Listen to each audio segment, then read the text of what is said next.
I'm sorry about the delay. So your question is actually a good one. So mu x over mu y equals y over x holds only if you know that the utility function is x over y. So you know this because it's always given in question number 6 for short answers. But in this situation here, in the multiple choice, you don't know for sure that utility function is x times y. So you can't necessarily conclude that mu x over mu y is y over x. You can only conclude that this tangency condition holds. But what's good to know, this is outside of what you need to know for the course, but just in case you'd like to know, mu x over mu y is technically the partial derivative of x and the partial derivative of y. What I mean by partial derivative is you're taking the derivative of this product with respect to x. So you treat whatever that's not x as a constant.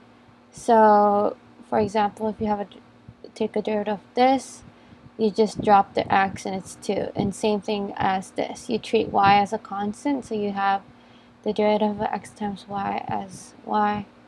And then for this one, partial derivative with respect to y is when you treat whatever that's not y as a constant. So you have x as a constant, so you have that because y drops. So that's the technical / mathematical reason why it's y over x. This is outside of what you need to know for the course material, but that's the reason why. But it does not always hold unless you know that utility is x times y.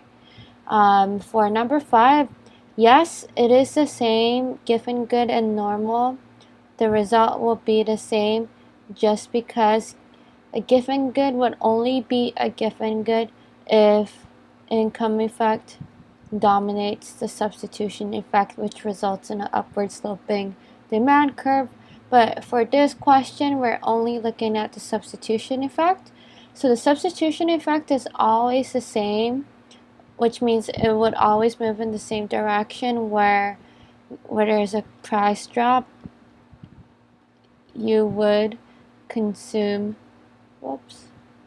more of it. But if you consider income effect and the magnitude of each effect, then you'd have to consider the difference between these two goods. But for now, since we're only specifically looking at the substitution effect, the answer will still be C. So hopefully this helped, and have a good night and good luck with your studying.